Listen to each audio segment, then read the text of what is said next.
of the things that I get a lot from parents is generally every school sounds really great. How do I know which one to pick for my child? Because everybody sounds really good. And I like what I think it was Gareth that mentioned that there is no bad school.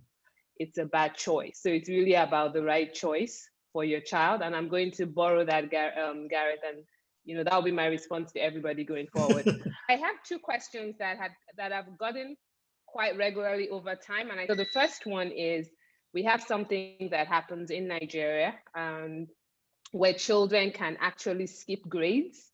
So I don't know if you heard about it, but double promotion, or a child that seems really big for his or her age, or a child that seems smart, and they could let that child skip. So rather than start at age 5, they can move the child up 1 or 2 grades just because of that. So what tends to happen is, when a child is then moving on to another schooling system, like in the UK, for example, where it's very strict on your age, sometimes that becomes a sticky point. So I'd like you to just speak to that. What happens to a child who's not the right age, in the right grade, and is moving to the UK for school? And the second question I have is scholarships. There's a lot going on economically here now in Nigeria. So, it's a reality. Our school fees are much more expensive than they were a year or 2 ago. So a lot of parents, during this webinar, some people have written me, this all sounds great, but what's going to happen if we can't afford it? So I'd like us to speak about what is possible in terms of scholarships, bursaries, if you can talk about that as well. So those are my 2 questions. Yet you've touched on something which is absolutely at the heart of things that I both agree with and disagree with. As a parent of 2 girls, one who is academically driven and smart, and it was suggested she should skip some grades and go up, and for the other girl who is perhaps a little more challenged academically but socially, sportingly is excellent, that suggestion was never made to her. What I would say is that when you're thinking about skipping grades, it's an enormous fillip to you as a parent to think that your child has been recognized as excellent and can jump up the queue, if you like, and move up a grade. We all like to show pride and boast about our young people, our children who've done better than the average child in their age group. However, I think we're in danger of missing the point of education, particularly in the United Kingdom here. It's not just, and listen to me, as the #1 school in the UK for A-levels, it's not just about grades, okay? It's not just about academic achievement. Education is about educating the whole person. And I know, having had far too many years in education that I'd like to speak about, but I've worked in boys' schools, girls' schools, independent schools, state schools, mixed schools, sixth form schools, the whole lot.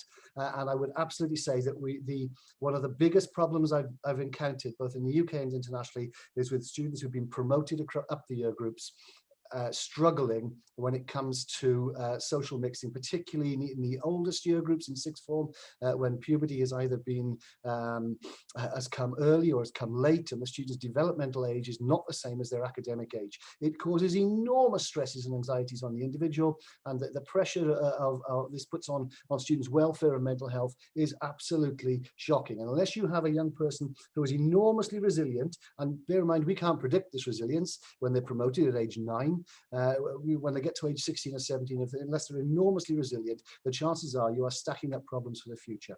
So, but we can all say, no, my child's fine, my child's resilient, my child's going to be wonderful. Let me throw another one in here. If you've got an aspirant medic, as Tracy was at Ashbourne here, and you get to apply to a British university and you're trying to get in age 17 to do a medicine course, you are going to bash your head against a brick wall, because it's almost impossible to find a university or a range of universities that will make you an offer at age 17. You have to wait till you're 18 before you can make that application. So my general message here, please don't do it. I understand the benefits to you as a family. I understand the recognition. I understand that you get to pay a year's less fees. I get it, 100%. But ultimately, it's about your child and their future. It's not about your wallet. It's about the child, and keeping them safe, keeping them healthy, and putting them in the right place through schooling is fundamental to proper education. There was another question which that somebody was asking in the chat there, linked to this, and that's the one-year A-level course. There are some fantastic one-year A-level courses out there to do, and Rochester Independent College has one of those. But I would say A-levels were designed to be done in 2 years. Absolutely, they weren't designed to be done in 1. You know, if you're doing it in 1, it's a catch-up, it's a compromise. As all of these things, I run a one-year GCSE course. It's a compromise. Yeah, they're built to be done over 2 years, because as Andrew quite rightly says, there's a great deal more to be learned than just the academia. You give yourself the best opportunity to all of the supporting activities that you will possibly get, that will make you a great person, make you a fully rounded person. And that's the same comment that I would say here for students that are promoted beyond their year group. You are missing out. You're missing out on opportunity, you're missing out on breadth, you're missing out on range. And whilst it is nice to say your son or your daughter has been pushed up a year, it is ultimately very, very difficult for them to adapt to the whole school system. The point is reinforced at a younger age as well. There's no shortcuts, and you can't just cut out 1 or 2 years of your child's education, but it does catch up with you. And people on the panel and myself pick up the pieces quite regularly for somebody who's in kind of fish out of water, kind of because they're not old enough to be where they are. I wholeheartedly agree with everything that Gareth says, and particularly if you've got a potential medic student, it is just nigh on impossible for your son or daughter to get on it. But as someone who did jump a year, can I just say that nobody ever asks you at the age of 40, 50, what grade, what age you took your A-levels. All people are interested in is what grades you've got. And that maturity, if I could give my parents advice, I would say never do it. Wow, that's heartfelt. Yeah, well, we can speak a little bit about that at Ashbourne. So we at Ashbourne, we have a number of different scholarships on offer.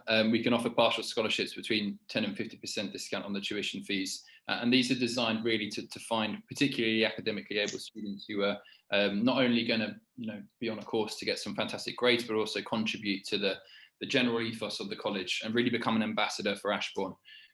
So we are absolutely open to receiving applications for that, particularly for students from West Africa. We have some in the past scholarship students from West Africa who've been absolutely fantastic. And there is a big difference between scholarships, bursaries, awards and discounts, and we must be really clear about what each of these are. And I know Yeti's mentioned the word scholarship. I suspect parents are thinking about all 4 of these categories. And Chris has very rightly pointed out here, scholarships are for scholars. Scholarships are for students who excel in whichever field that you're putting them forward in. But with this title, with this label of scholar, which is a wonderful thing to have, comes a responsibility.